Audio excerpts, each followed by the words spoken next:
Bonjour, je suis Brendan et bienvenue dans ma cuisine, j'espère que vous êtes ravis. Aujourd'hui je vais vous parler de cette petite station pour faire le point, qui est vraiment pas chère et qui a le mérite de fonctionner. Restez bien jusqu'à la fin si vous voulez comprendre déjà que le pourquoi. Pourquoi est-ce que j'en suis là, qu'est-ce que j'ai réfléchi, qu'est-ce que ça dit, et est-ce qu'elle est bien cette petite station. J'ai l'impression qu'elle est pas beaucoup découpée du fond par rapport à l'énorme bête qui est là. Enfin l'énorme, en vrai ça va, c'est toujours plus petit qu'une Alexa Mini. Moi ma spécialité dans le job c'est de faire de l'assistant à caméra. Et c'est vraiment le rêve que j'ai, je ne veux pas faire chef opérateur, je ne veux pas tout ça, je veux juste devenir un giga bon assistant caméra. Et genre arriver à 50 berges et pouvoir juger la distance au demi-pouce près. Ça c'est mon rêve, ça. Il y en a qui diront que c'est pas beaucoup ambitieux, mais enfin bon. Le problème avec ça, c'est que quand tu habites pas forcément en ville, quand j'ai commencé à faire de la vidéo, j'étais tout seul, vraiment à avoir cette volonté d'investir dans du matos. Donc j'ai investi dans énormément de trucs, je peux tout faire tout seul, avec une qualité relativement correcte. Maintenant, le problème qu'il y a avec ça, c'est qu'il n'y a plus de thunes pour ça. Alors ça, c'est quoi? Ça, mes petits amis, c'est globalement un Nucleus N2. Donc c'est un follow focus de chez Tilta qui est sorti il n'y a pas si longtemps que ça et qui fait doucement son chemin parmi les gens qui font du point. Alors après c'est pas le... c'est entrée de gamme, tu vois, on est sur 250 balles pour un moteur, pour la roue et pour quelques petits accessoires à droite à gauche, qui est attaché globalement à un porte-téléphone avec différents accessoires. Le seul truc qui est pas directement du Nucleus sur cette install là un peu naze, c'est le Rainato qui vient d'un autre follow focus de chez Tilta mais qui est manuel et qui m'appartient pas, qui est un pote. Mais je pense qu'une pièce comme ça t'en as pour 15-20 balles, peut-être un peu plus. Et avec ça je l'ai juste couplé avec mon téléphone et ça marche. Ça peut marcher en wifi avec un boîtier photo ou un truc comme ça, c'est pas idéal mais ça peut. Mais le truc qui fait que vraiment c'est chouette, c'est ça. Ça mes petits amis, c'est un Axon Cineview SE. C'est globalement un pote qui m'a fait découvrir cette petite dinguerie. Vous récupérez soit en HDMI, soit en SDI le flux vidéo de la caméra sortant, et vous pouvez rebalancer ça à 4 appareils, et alors là, c'est là où c'est bien, c'est que c'est soit en Wi-Fi avec une application comme là, soit c'est directement avec un récepteur, sauf que le récepteur il coûte 100 balles de plus que le transmetteur, et que c'est clairement hors budget. Mais l'intérêt d'acheter un truc comme ça, c'est que dans le futur, si l'idée c'est quand même de s'équiper soi-même et d'avoir un peu plus encore de quoi faire mieux, là je peux juste acheter un récepteur, acheter un moniteur, et ça roulera exactement pareil. Et l'intérêt c'est que si tu te retrouves sur un tournage, dirons-nous peut-être un peu plus fiction, où il y a quelqu'un qui a envie de voir quelque chose, il peut aussi se connecter via l'appli directement au Axon. Ce qui veut dire que quoi qu'il arrive, t'as 4 retours possibles. Et en vrai on sous-estime. On sous-estime très fort. En termes de transmission, c'est une dinguerie. Alors maintenant, attention, il y a quand même un délai. La qualité, quand tu reçois ça sur ton téléphone, elle est niquée du cul. C'est qualité YouTube. Et c'est pas si fou que ça. C'est pas un Teradek. Ça n'a pas volonté d'être un Teradek. C'est pas le but. Mais ça marche. Et c'est utilisable. J'avais utilisé un autre Axon, qui était, je crois, un Cineview, je crois, mais les premières générations. T'avais une demi-seconde de délai sur le bazar. Je couplais ça avec un Nucleus N, mais de première génération, qui était à moitié pété, qui se bloquait dans la course, genre pas il arrivait au bout, juste il se bloquait. Ça a été ma pire expérience de focus de ma vie. C'est juste pas possible de faire un bon focus et correctement son taf à ce moment-là. Maintenant, comme je l'ai dit, on a en effet une petite latence. Je vais enregistrer ici Got It. Donc j'enregistre depuis les deux simultanément. Vous allez pouvoir voir ce que ça dit en termes de qualité. Il y a quand même une sacrée différence.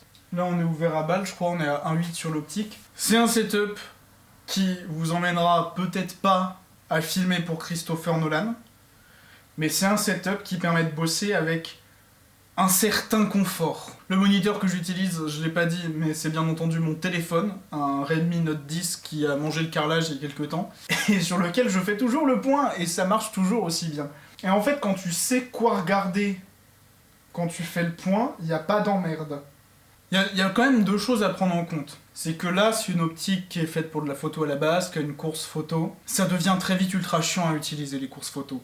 Parce que tu as ce truc où, comme c'est pas complètement linéaire, c'est-à-dire que ton point, tu vas avoir 90% de ta course qui va être en dessous d'un mètre et 10% au-dessus d'un mètre. Spoiler alerte, les gens sont rarement en dessous d'un mètre, d'autant plus quand t'es sur des petits capteurs. Et ça devient très vite compliqué de suivre vraiment ce qui se passe. C'est pour ça que c'est vachement plus cool d'utiliser ça avec des optiques qui sont au moins carrossées ciné ou qui ont directement des marquages ciné. T'as un peu plus de précision, t'as pas juste un marquage à 2 mètres, un marquage à 3 et après c'est l'infini. T'as genre un marquage à 2, à 3, à 4, à 5, à 10, à 15, à 20...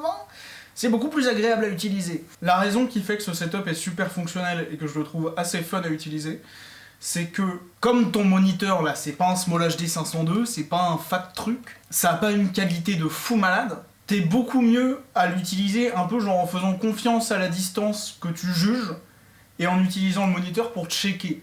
Parce que tu peux voir quand même si t'es vraiment à côté de la plaque ou si ça va. Et c'est là que là-dessus, sur le Nucleus N, j'ai mis une petite bande blanche un peu sympa sur laquelle je peux noter les distances de l'optique. Le problème avec ça, c'est que si t'as plusieurs optiques, faut le refaire à chaque fois.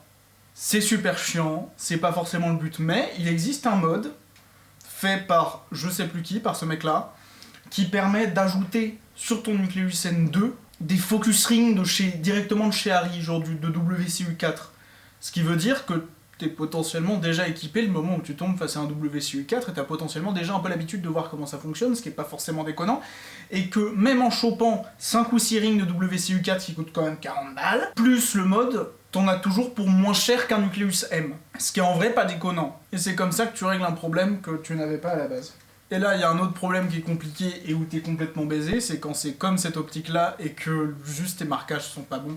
J'ai refait une partie des marquages à la main en jugeant directement la distance genre effective et il est complètement à côté de la plaque. Genre le 1 mètre, il est plutôt à 3 mètres parce que c'est pas le même capteur, c'était pas fait pareil, y a pas... Enfin, c'est pas le même truc quoi. Au moins j'ai l'infini. Et ça c'est cool. Cependant, la qualité est dégueulasse, mais c'est plus parce que ma fenêtre est dégueulasse. Pas pratique.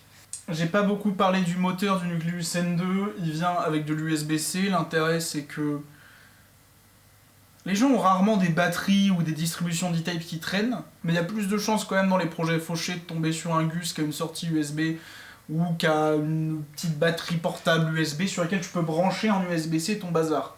Quand tu te retrouves avec le Lemo du Nucleus M, c'est un peu plus emmerdant dans ce cas précis. Mais sinon, c'est tout ce que j'ai à dire sur ce setup. Il marche bien, il est assez agréable à utiliser, il est pas cher. Là-dedans, faut compter pas loin de 700 balles à avoir la transmission, le Nucleus, les petits accessoires. Je pense que pour ce tarif-là, tu peux choper un Nucleus M d'occasion. C'est possible, ce sera peut-être mieux même. Mais voilà, cette chose-là existe. Et c'est cool. Ah, l'autre truc! Autre chose aussi. Voici une petite anecdote d'utilisation du Nucleus N. Je me suis retrouvé sur un plan il y a quelques temps où le client avait demandé à mon chef op d'être discret. De base, j'ai son Nucleus N, j'ai un moniteur, j'ai tout le tintouin qu'il faut bien. Là justement, il demandait de pas avoir ça, parce qu'on allait tourner dans un marché de manière plus ou moins légale, et que fallait pas trop se faire remarquer, quoi. Et alors pour la caméra, on avait fait un truc un peu plus compact, vous voyez genre cette photo-là là, de la config, ça marche pas mal. C'est bien, ça a très bien marché, c'était assez chouette à utiliser. Mais moi, ma config c'était globalement ça. Le téléphone posé sur le bras et le Nucleus dans la main. Et en fait l'intérêt, c'est que déjà t'es ultra discret. Ça, y a pas d'emmerde. Tu captes, tu restes pas trop loin de ton chef-op non plus parce qu'on sait jamais. Il y a un moment, le signal il est fort, mais si t'as 1 mètre de granit, ton signal il peut être fort comme tu veux, il tiendra pas. Et juste, tu peux bosser comme ça, et c'est pas la condition la plus agréable. Déjà parce que t'as la tête qui est en permanence pétée vers le bas comme ça, mais c'est ultra discret, c'est ultra pratique, et ça permet de pas trop se faire remarquer. Et c'était un peu le but, justement, là. Et je pense que j'aurais eu un Nucleus M dans la main, j'aurais été contraint d'avoir un moniteur un peu plus fat en plus, ça aurait été un peu plus lourd, un peu moins discret, un peu plus compliqué. Et c'est là où ce combo il brille pas trop mal. C'est que, oui, il y a mieux en termes de transmission, de qualité d'image, de batterie. Non, batterie, il n'y a pas grand mieux, il n'y a pas grand chose qui est mieux au niveau batterie, en termes de gestion de l'alimentation.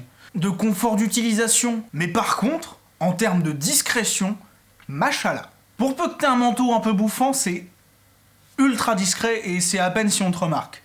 Et ça c'est un truc qui est chouette. Donc voilà, j'en ai terminé là-dessus. Si vous avez apprécié la vidéo, n'hésitez pas à vous abonner, liker, partager, et on se retrouve très bientôt. N'hésitez pas à me dire ce que je pourrais améliorer, à savoir acheter du vrai matos. Pour ça, il faut du travail en fait. C'est un peu le truc compliqué. Ça vient, mais ça vient doucement. Ça vient très doucement.